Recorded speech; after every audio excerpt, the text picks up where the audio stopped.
বন্ধুরা দেখো, আমি আজকে কাঁচা টমেটোর চচ্চড়ি করছি, তাই তোমাদের সাথে শেয়ার করছি। দারুণ লেগেছে খেতে। এটা ভাত দিয়ে বা গরম ভাত দিয়ে বা গরম রুটি দিয়ে সব কিছু দিয়ে ভালো লাগে। পুরো ভিডিওটা আমার দেখো, দেখে এমনভাবে তোমরা রেসিপিটা করে খেয়ে যেতে পারো। দারুণ লাগে। আমি 500 কাঁচা টমেটো নিয়েছি, আর টমেটোটাকে আমি 4 টুকরো করে কেটে নিচ্ছি। সাথে একটু শুধু রসুন, কাঁচা লঙ্কা আর কালো জিরা ফোড়ন, আর কিছু না।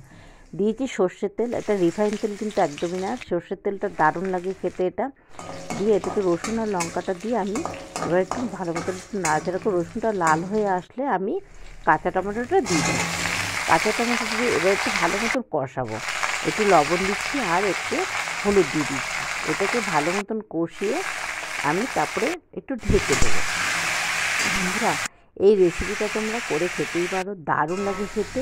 আর এইটা পুরো ভিডিওটা দেখে আমাকে একটা লাইক, কমেন্ট, শেয়ার করো। আর আমি একদম নতুন, আমাকে একটু সাবস্ক্রাইব করে দাও। বা তোমাদের তো বন্ধু আমার হতে হবে, বা আমিও তোমাদের বন্ধু, বা আমি তোমাদের সবাইকে সাবস্ক্রাইব করে দিচ্ছি, আমাকেও একটু করে দাও। আর দেখো বন্ধুরা, দেখো ঢেকে দিয়েছিলাম, দারুণ সিদ্ধ হয়ে গেছে। একটুকু কিন্তু জল দিইনি আমি, এই লবণ দিয়েছি, এই ভাপে ভাপেই সিদ্ধ গেছে। পরিমাণ মতো একটু মিষ্টি দিয়ে দিয়েছি। কাঁচা টমেটোটা টক টক তো, একটু নুন লাগবে, একটু মিষ্টি আর একটু ঝাল, দারুণ লাগে খেতে। এটা দিয়ে দিলাম একটু কাসুন্দি।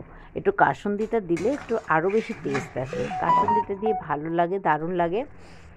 বন্ধুরা, নামানোর আগে আমি একটু সর্ষের তেল দিয়ে দিচ্ছি। এই সর্ষের তেলটা দিলে একটু ঝাঁঝ আসে। মানে কি যে বলবো, খেতে যে কি ভালো লাগে গরম ভাতে এরকম একটা টমেটোর চচ্চড়ি। অসাধারণ লাগে। রুটি দিয়ে বলো, ভাত দিয়ে বলো, সব কিছু দিয়েই ভালো লাগে। তোমরা অবশ্যই এরকমভাবে একটু করে খেতেই পারো। বন্ধুরা, হয়ে গেছে দেখো, দেখতে কত সুন্দর লাগছে। নমস্কার বন্ধুরা, পুরো ভিডিওটা দেখার জন্য।